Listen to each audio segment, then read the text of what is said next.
12월 11일 금요일입니다. 오늘 말이죠. 동아일보에 그 대기자 한 분이 계십니다. 이기용 대기자라고 계신 분이 있는데 그분이 글을 썼는데 그것을 보면서 같이 이건 음미해 볼 가치가 있다. 이렇게 판단이 돼서 한번 공유를 하도록 하겠습니다. 이 윤석열 검찰총장 축출이 검찰개혁이라고 이 대기자는 그렇게 표현을 합니다. 자기들끼리만 걸린 집단 최면이다 이렇게 얘기했습니다. 예? 윤석열 축출이 바로 검찰 개혁인데 자기들끼리만 이미 딱 집단 최면으로 걸려 있다 이겁니다. 집단 최면 잘 아시죠? 히틀러 나치스가 원래 집단 최면에 걸려 있었습니다. 대깨문도 집단 최면에 걸린 일종의 그런 모습 아니겠습니까? 네. 이 대기자는 이렇게 처음 딱 글을 시작합니다. 가을님이 보름달님을 좋아합니다. 가을님이 뭡니까? 가을이 추미애가 성이 뭐죠? 가을 추자입니까? 맞습니까? 가을님이 보름달님을 좋아합니다. 보름달님이 누굴까요? 다른 하여튼 영어로 문입니다. 그죠? 문. MOON. 보름달님을 좋아합니다. 이런 글을 딱 앞에다 놓고서 시작합니다. 그래서 요즘 그 서울구청사 현관에 걸려있는 대형 그림이 눈길을 끈다고 시작한 이 글에서 서울시에 물어보니까 9월 16일 발표한 서울 꿈 새김판 문안 공모전 당선작으로 이달 중순까지 게시된다고 하는데 정치적 의도는 없는 그림이지만 워낙 추미애 장관 경질 여부가 초미의 관심사가 되다 보니까 가을님 달님에서 추미애, 문재인을 연상하는 사람들도 있는 것 같다고 표현을 합니다. 가을님 달님에서 추미애, 문재인을 연상하는 사람들도 있는 것 같다고 이렇게 서두를 꺼냅니다. 이 추 장관은 신문을 좋아하는 정도가 아니고 열렬한 구애라고 표현해도 될 만큼 충성을 바쳐왔습니다. 그 충성값을 해야 되겠죠. 그렇지만 요즘 여권에서는 추미애 추미애에 대해서 추태가 문정권의 지지율 추락의 1등 공신이라는 그런 원망이 지금 많이 나오고 있습니다.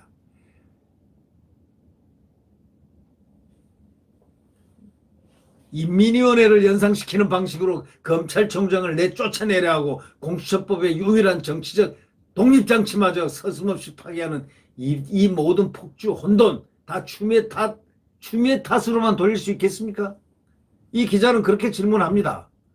현 사태의 본질을 이해하기 위해서는 지난해 9월 27일로 거슬러 올라가자 이런 얘기합니다. 그럼 9월 27일은 뭡니까? 검찰 개혁 요구가 높아지고 있는 현실을 성찰해야 한다. 미국 방문에서 돌아온 문재인 대통령이 조국 사태에 대해서 내놓은 첫 언급입니다. 9월 27일입니다. 검찰개혁 요구가 높아지고 있는 현실을 성찰해야 한다. 미국 방문에 돌아온 문 대통령이 조국 사태에 대해서 내놓은 첫 언급입니다. 8월 초 조국을 법무장관 후보에 내정한 이후에 거의 2달 동안 나라를 뒤흔들 만큼 쏟아진 비리 의혹, 위선의 실태에 대해서는 일철 언급이 없었고 오로지 검찰의 수사 착수만을 정면 비판한 대통령입니다. 여러분 기억나시죠? 그때까지 조국 사태가 공정이라든가 위선 등의 문제였을 뿐 검찰 개혁과 연관시키는 그런 어떤 공론도 없었지만 대통령 발언으로 그게 신호탄이 돼가지고 여당과 친여 매체, 관변단체들이 총동원돼가지고 프레임을 전환했습니다.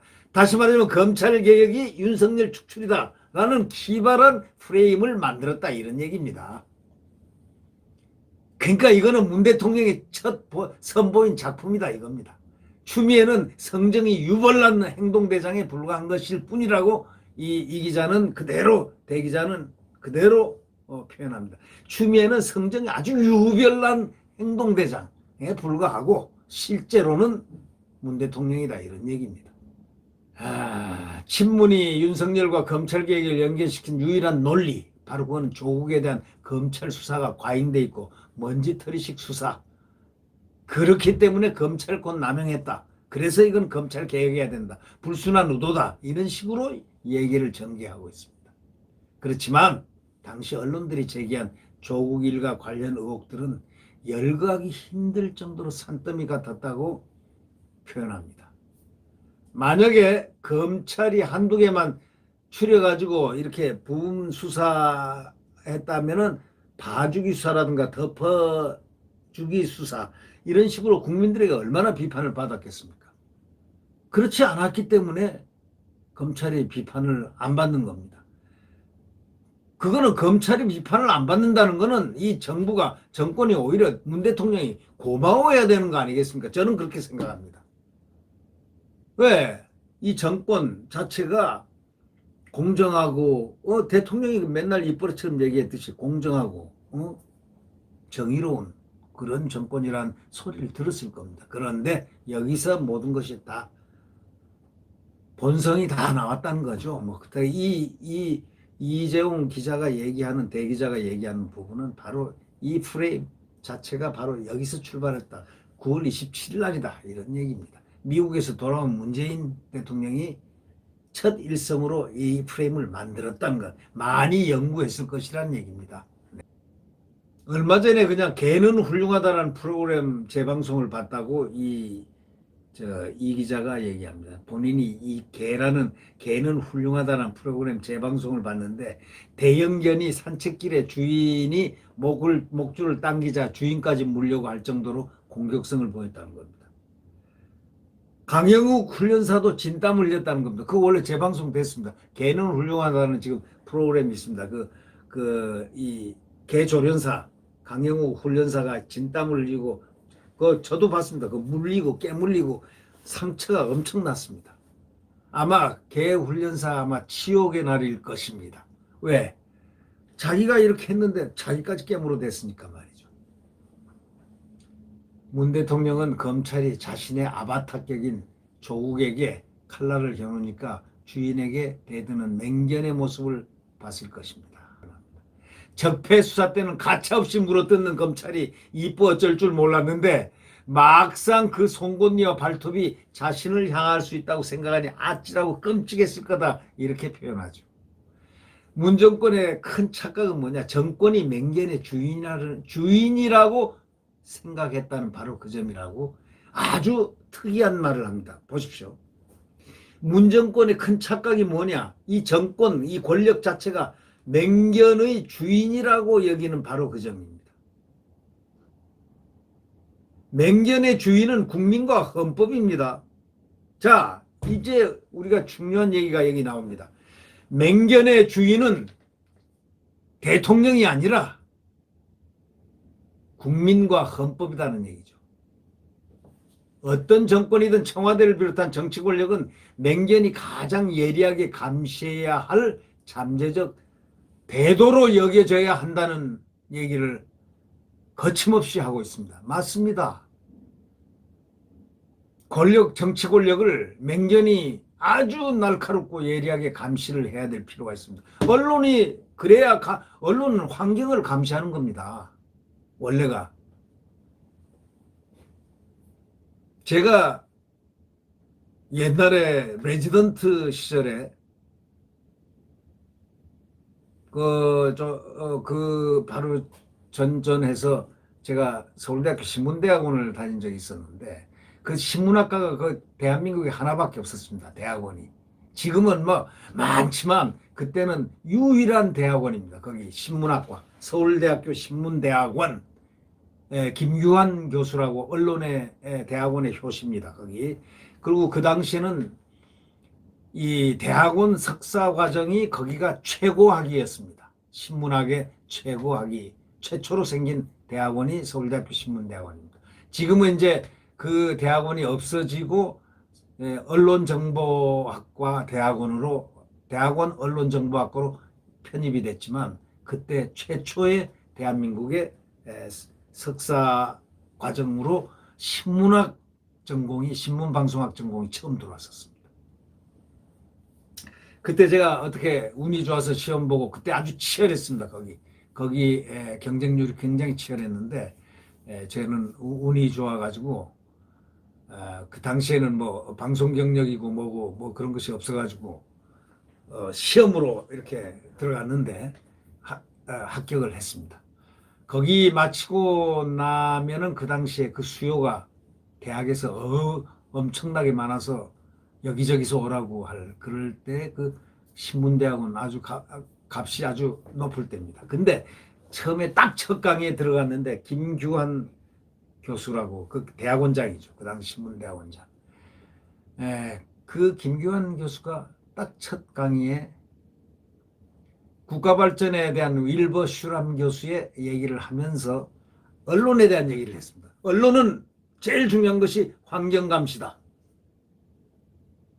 지금도 제가 그 뇌리에 지금 다 외우고 있습니다. 토시까지 외울 정도입니다. 환경감시.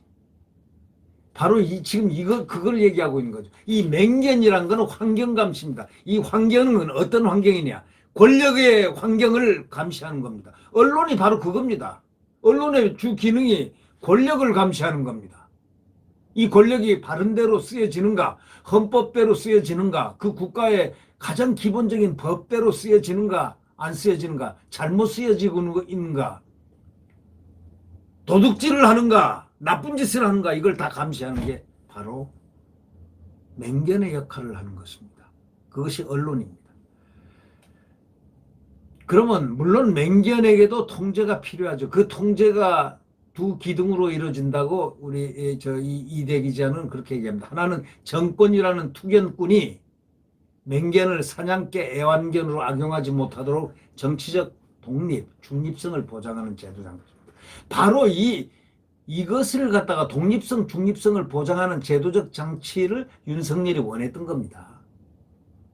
그것이 또 자기가 또 말을 빈말로 했는지 모르지만 임명장 줄 때 그랬잖아요. 저 윤석열 총장한테 우리 편도 말이지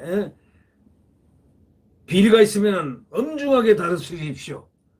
그 말이 다 나왔습니다. 우리 그때 봤잖아요. TV 다 봤지 않습니까? 그러니까 정권이라는 투견꾼이 맹견을 사냥개로도 만들고 애완견으로도 이렇게 되는데 악용하지 못하게 정치적 독립, 중립성을 보장하는 제도적 장치입니다. 정권이라는 투견꾼이. 맹견을 그렇게 만들어줘야 된다. 하나는 맹견이 작은 개나 행인에게 으르렁대지 않게 예절 훈련을 시키고 또 인내심, 복종심, 또 수사 관행, 검찰 구성원들의 의식 개선, 그리고 목줄, 입마개, 수사심의위원회 대배심 같은 제도적 장치 마련을 하고 더 강한 목줄이 필요해서 공처를 만들 경우에 대전제는 그 목줄이 절대 투경꾼의 손아귀에 들어가게 해서는 안 된다는 점입니다. 근데 지금 투경꾼의 손에 들어갔다는 바로 그걸 얘기를 하는 겁니다. 여당이 입법 폭주에 나서기 하루 전인 7일 문 대통령 발언은 매우 강도가 높았습니다. 확신에 차 있었습니다. 그런데 그 내용은 하려고 하는 방향에 정반대했습니다. 권력기관을 정치로부터 완전히 독립시키고 그 어떤 기관도 무소불위의 권력을 행사할 수 없도록 견제장치를 만들겠다. 1987년 6월 민주항쟁 2개월 전 4.13 호언조치 발표 당시에 전두환 대통령의 확신에 찬 표정이 오버랩됐다는 얘기입니다. 순전히 집권 영석화를 위한 방편으로 간선제를 고집해온 장본인이면서도 간선제가 북의 남침과 자경세로부터 나라를 지키는 보루라고 확신하는 모습, 그런 모습하고 또 비슷하게 이렇게 오버랩이 됐다는 그 얘기를 지금 이재용 대기자가 말을 하고 있습니다. 소위 집단 체면을 지금 얘기하는 겁니다. 이 정권도 지난 1년간 윤석열 이꼬르 개혁이다. 다시 말하면 윤석열이 개혁이다. 개혁 저항 세력. 윤석열은 개혁 저항 세력이니까 타도해야 된다라는 것을 국민들에게 체면을 걸려고 했지만 결과는 친문 자기들끼리만 집단 체면에 걸렸지 국민들은 천만에예요. 국민들은 딱 보고 윤석열은 개혁 저항 세력이 아니고 오히려 개혁을 하려는 사람이었구나 라는 사실을 국민들이 먼저 알게 된 겁니다. 자, 지지율이 급락하면은 중도를 바라보면서 통합과 협치로 향하는 게 원래 상식입니다. 정상인데 정반대로 더 굴을 깊게 파서 지지 세력 속으로 더 들어가 버립니다. 믿을 건 핵심 지식밖에 없다는 식으로 말이죠. 그리고 더 강한 조직을 만들어냅니다. 자, 공수처. 지층 환심을 사는데 사활을 걸다 보니까 노동법 개정안에서도 그나마 최소한의 거칠의 균형이라도 맞추려고 곁들였던 조항들마저 다 없애버렸습니다. 유럽 등 선진국에서 노동개혁은 진보 정권이 이뤄냈다는 충고들은 모두 공연불이 됐습니다. 진보라는 이름이 부끄러운, 그래서 진중권이 전부 진보의 대표적 지식인들이 다 나와서 지금 타도문을 하고 있는 이유가 뭐겠습니까? 진보 인사들의 똑똑하고 훌륭한 지식인들 거의 다 나와 있지 않습니까? 자, 진중권, 서민, 뭐 예를 들면 거기 저자들 김경률, 참여연대, 지금 저기 경실련, 다 거기 헤드들이 똑똑한 사람들이 다 나와가지고 저항을 하고 있다. 문에게. 그건 무엇을 의미합니까? 진보들. 진보란 이름이 부끄러운 그저 권력 유지에 득이 되는 것만 하는 차베스급의 하류 좌파 정권 행태로 전락을 했습니다. 네. 이런 식으로 진보 가치를 훼손하면은 훗날 역사가들은 민주화 이후 진보 정권의 족보에서 문재인 정권은 제외시킬 가능성이 크다고 이기용 대기자는 딱 결론을 냈습니다. 자칫하면 권위주의 독재 이기로 분류될 수 있음을 진정 모르냐 하고 딱 반문을 하면서 이 글을 끝을 맺는데 참으로 날카로운 글입니다.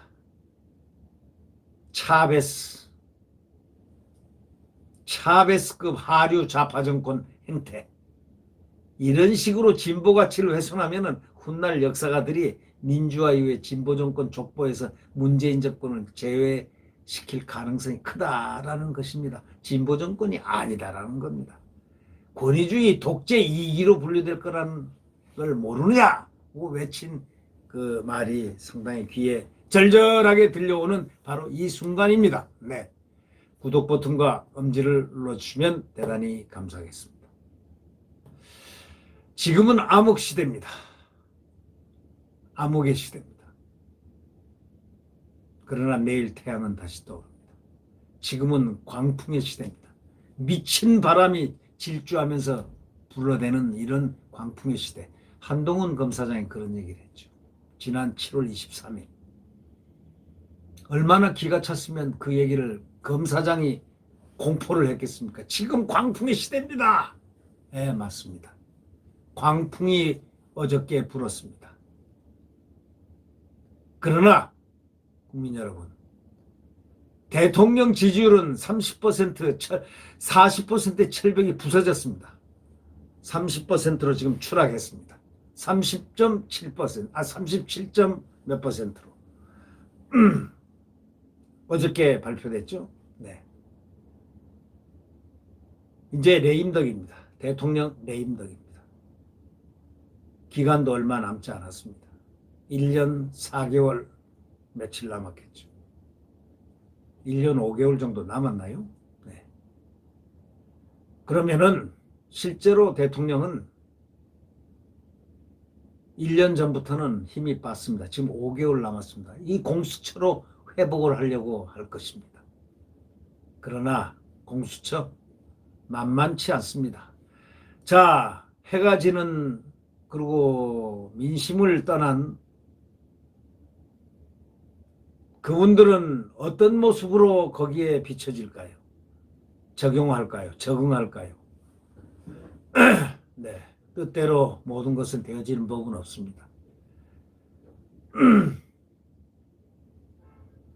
원래가 뜻대로 되어지는 게 없다는 얘기도 있지 않습니까? 어떤 재벌은 그렇게 얘기했지 않습니까? 자식과 골프와 뭐는 세 가지는 뭐 자기 마음대로 안 된다. 운명대로 안 된다. 운명대로 된다. 어떻게 안 된다. 자기 마음대로 안 된다. 이런 얘기가 있지 않습니까? 네. 구독 버튼과 엄지를 눌러주시면 감사하겠습니다.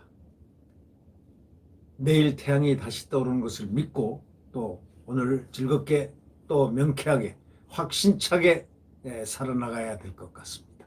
네. 안녕히 계십시오.